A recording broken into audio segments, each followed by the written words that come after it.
The black boy was constantly ignored at the restaurant. What happened next moved everyone. Do you believe everyone is treated equally? Sounds like an obvious answer, right? Well, get ready, because this story might just make you rethink everything. In Montgomery, Alabama, a city marked both by the fight for equality and the wounds left by prejudice, a black boy named Ethan was ignored every single day inside a busy restaurant, as if he were invisible, as if his humanity didn't matter at all. No plate, no glance, no gesture, just silence and discrimination. But what no one expected was that on an ordinary Saturday everything would change. All it took was one simple act from someone who had had enough of injustice and chose to do something different. And what happened there didn't just transform that restaurant. It transformed the lives of everyone who witnessed it. Want to know how a single gesture managed to turn the tables on prejudice, restore the dignity of a rejected boy, and prove that real humanity is built in the little things? Then stick with me, because what you're about to see will move you more than you might imagine. It was late afternoon, and the biting wind whistled through the empty streets, pushing dry leaves against the shop windows. The sky was painted in muted shades of grey and gold, as if the day itself hesitated between ending and enduring a little longer. A few scattered pedestrians hurried along the sidewalks, clutching their jackets tighter, heads bowed against the cold. Inside the small, crowded restaurant, the air was thick with the comforting smell of fresh brewed coffee, buttered toast, and steaming plates of hearty meals. The old wooden door creaked every time someone walked in, the sound slicing through the chatter like a forgotten lament. An old song only the walls seemed to remember. And there he was again, Ethan, an 8-year-old black boy with a worn-out backpack slung over his small shoulders. Its fabric faded and frayed at the seams. His sneakers, once white, were now scuffed and tired, much like the boy himself. With his head lowered, he moved carefully, as if hoping not to disturb the delicate balance of a world that had long decided not to see him. No one said anything, but it was as if he carried a sign around his neck that read, "Unwelcome." The glances he received were brief, almost instinctive, the way people might glance at something unpleasant they'd rather not acknowledge. Every day was the same.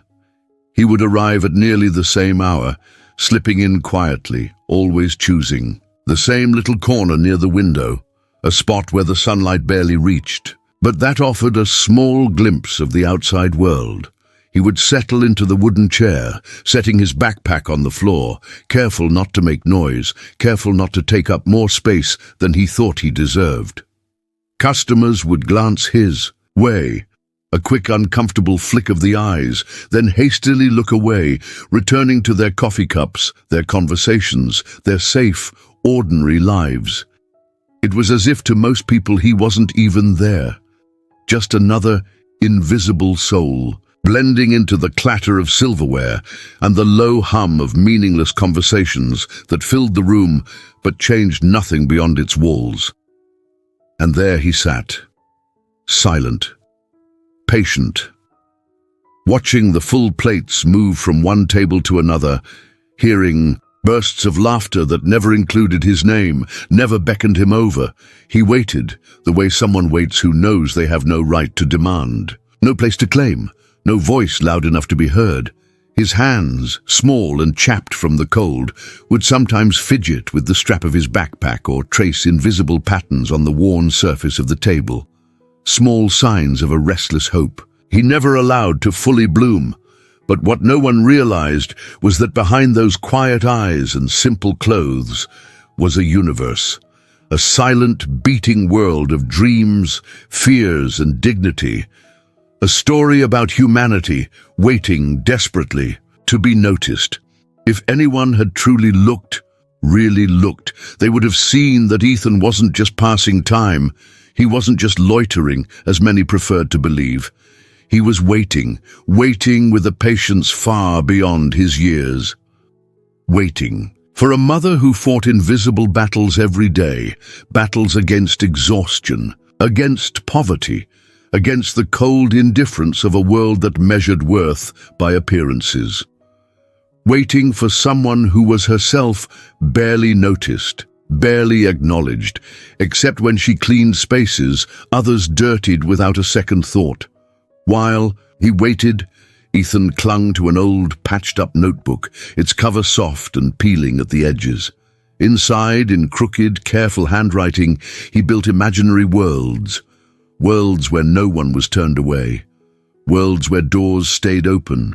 Worlds where a boy like him could sit anywhere and be asked to stay, not forced to leave.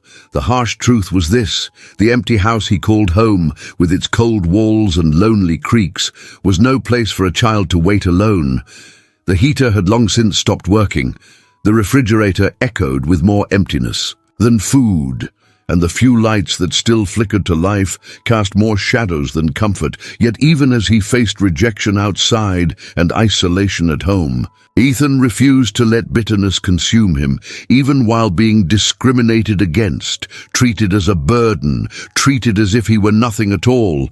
He chose to believe fiercely, stubbornly, that somewhere out there, dignity still had a place. That kindness was real, even if it hadn't yet found its way to him. While his eyes stayed glued to the door, scanning every new face like someone hoping for a miracle, the world around him spun indifferently, oblivious to the quiet battle unfolding at that little corner table. Little did they know that soon, that boy, the one they thought invisible, would become impossible to ignore. Even though he sat quietly in his corner, Ethan hadn't gone unnoticed by everyone. Some waiters, younger, newer to the job, sometimes paused with hesitation, trays in hand, debating whether to offer him at least a glass of water.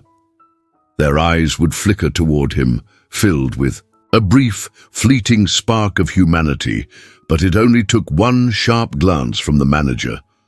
Cold, heavy, unmistakable, to freeze those good intentions before they could take form. The waiters would retreat, pretending they hadn't seen him at all, pretending that he was part of the furniture, part of the forgotten dust collecting in the corners. Prejudice, in that place, wasn't shouted.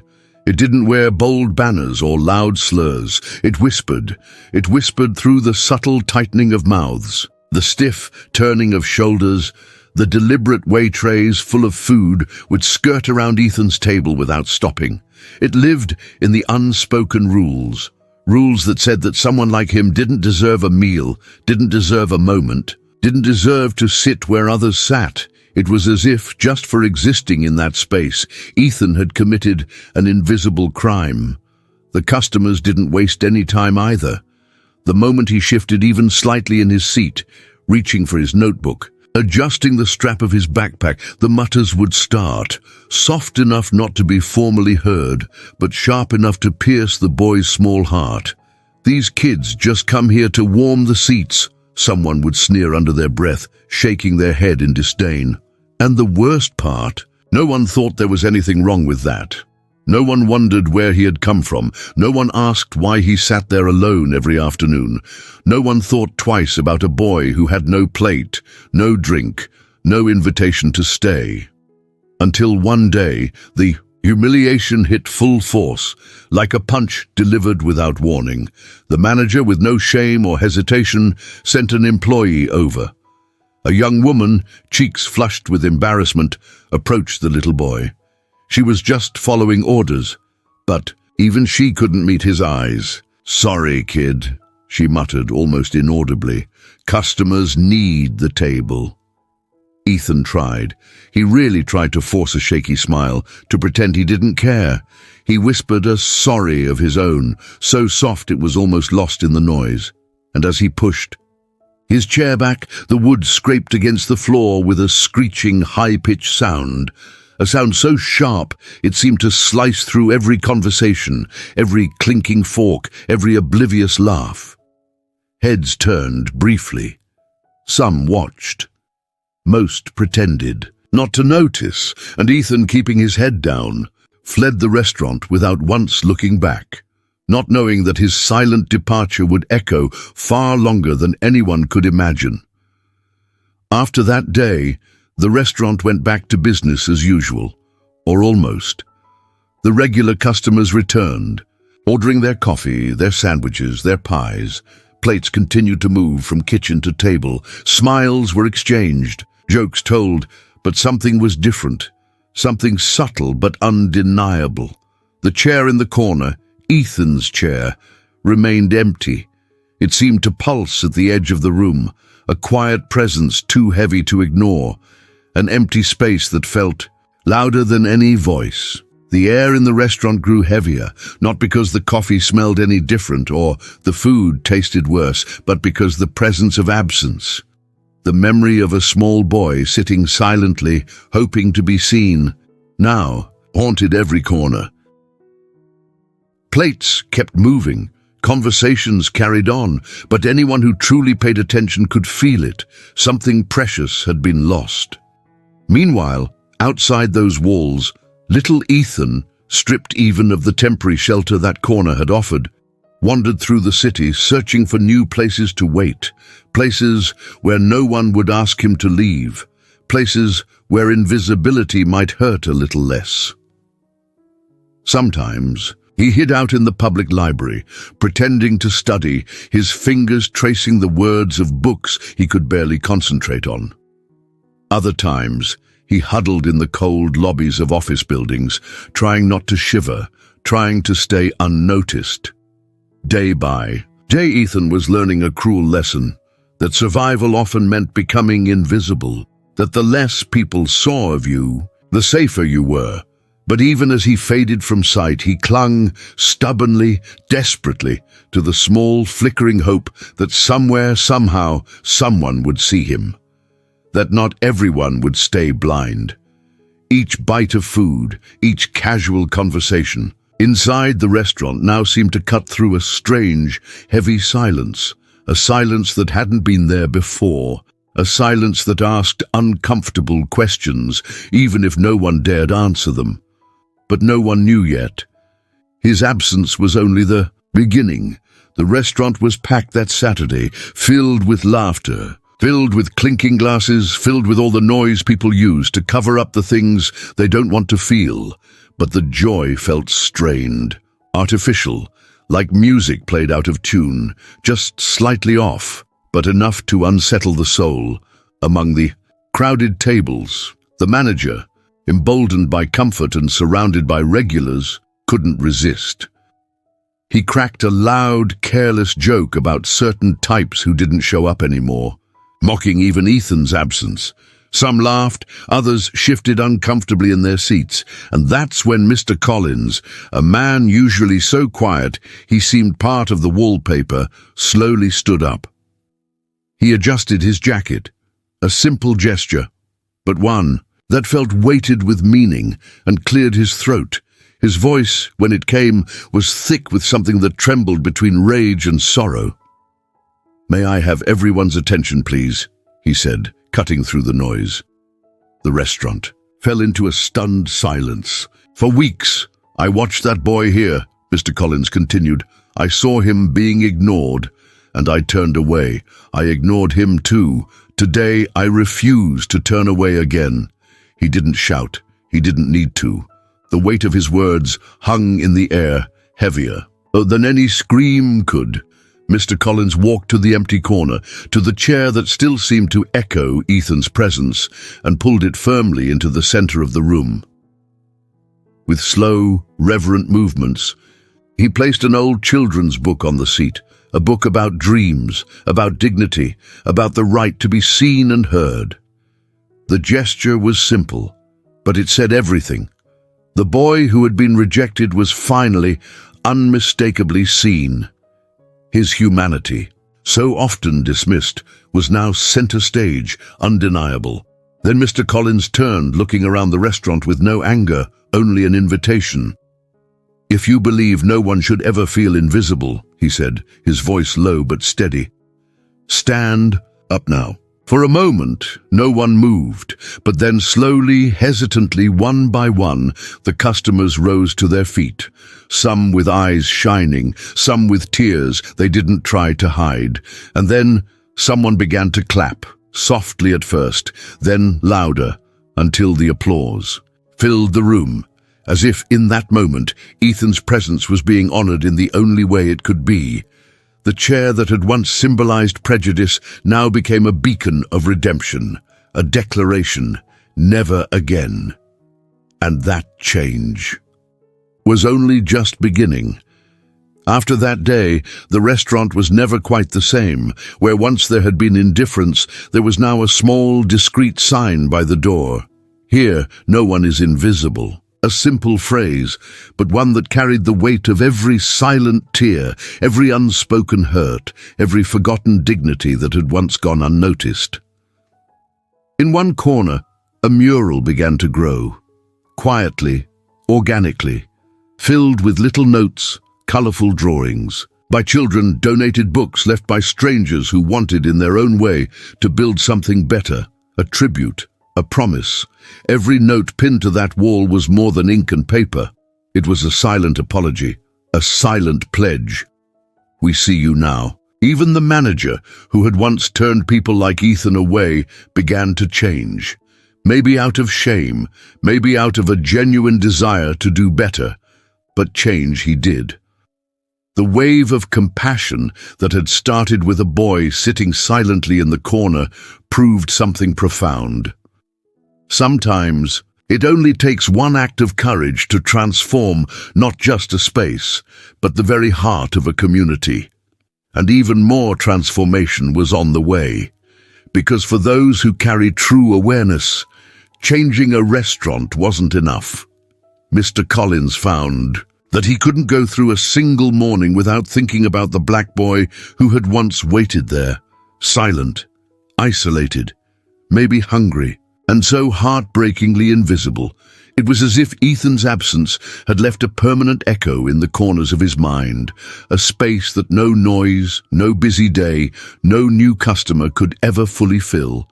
So he did what few have the courage to do. He didn't just move on. He moved toward the wound, toward the boy the world had forgotten, respectfully, quietly. Without a single announcement or speech, he asked around. A neighbor here, a store clerk there, an old woman who used to sit near the window and had once smiled sadly at the sight of Ethan alone.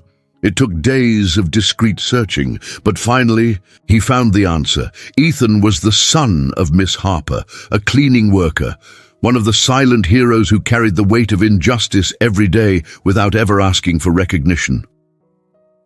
Learning this didn't satisfy Mr. Collins' heart. It deepened. It made the ache sharper, and the desire to help impossible to ignore. So he reached out, not with grand gestures, not with pity, but with real, tangible action. Through the quiet power of community connections, he helped Miss Harper secure a new job at a local school, dignified work, with fairer hours, better pay, and above all, respect. For Ethan, he arranged a full scholarship to a community after-school and tutoring program, a place where he would be nurtured, seen, and supported. For the first time in a long time, they didn't have to fight alone. There were hands, kind, strong hands, reaching out to lift them up. A new chapter was beginning, one written not with sorrow, but with hope. Not because the coffee smelled any different, or the food tasted worse, but because the presence of absence, the memory of a small boy sitting silently, hoping to be seen, now haunted every corner. Months passed, and on a crisp Friday morning, the old restaurant door creaked open once again. But this time, the wind that entered wasn't cold. It carried the smell of pancakes and coffee, and something more. Something new. Those sitting near the entrance were the first to notice a new backpack, a spotless uniform, and then a smile. Shy at first, but real, stronger, more certain. It was Ethan. The black boy who once sat invisible now walked proudly through the door beside a woman who held her head high, his mother, Miss Harper, wearing something new across her chest. Not shame, but pride. Without thinking, the regular customers stood, not out of obligation, but because their hearts knew they were standing for something greater than themselves. The waiter, the same one who used to glance away, nearly stumbled in his hurry to greet them. His voice was warm, full of something honest. "Table for two, please make yourselves at home. It's an honor to have you here." And in that simple moment, dignity, so long denied, was restored, not as a gift, not as an act of charity, but as a rightful place reclaimed. The chair that once screamed of absence now celebrated presence. It overflowed with life, with joy, with the silent, unstoppable triumph over a prejudice that had once dared to silence a boy's existence. Now, let me ask you, how many times have you seen someone treated as invisible and stayed silent? How many moments have we let slip by, moments when we could have reached out but didn't? Stories like Ethan's and that small restaurant's remind us the fight against prejudice doesn't start with grand speeches. It starts with small choices. It starts with seeing, with caring, with standing up when silence is the easiest option. And today, if today were your moment to be that change, would you take it? If one simple action from you could restore the dignity of someone the world keeps trying to push aside, would you have the courage to stand? Think about it. Because the next chapter of this transformation begins exactly with you. Because deep down, the change we all dream of doesn't start with others. It starts with ourselves, with every choice, every word, every gesture that says, "I see you, you matter." And now, it's your turn. Have you ever witnessed injustice and wished you had done something about it? Then, tell me, in the comments, what small act of humanity would you like to see or do in the world today? Let's turn this space into more than just a place for stories. Let's turn it into a wall of hope, a living tribute to kindness, to action, to change.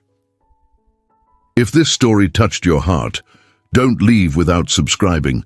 Don't forget to like the video, and most importantly, share it. Share it with those who believe that equality, dignity, and humanity are rights, not privileges.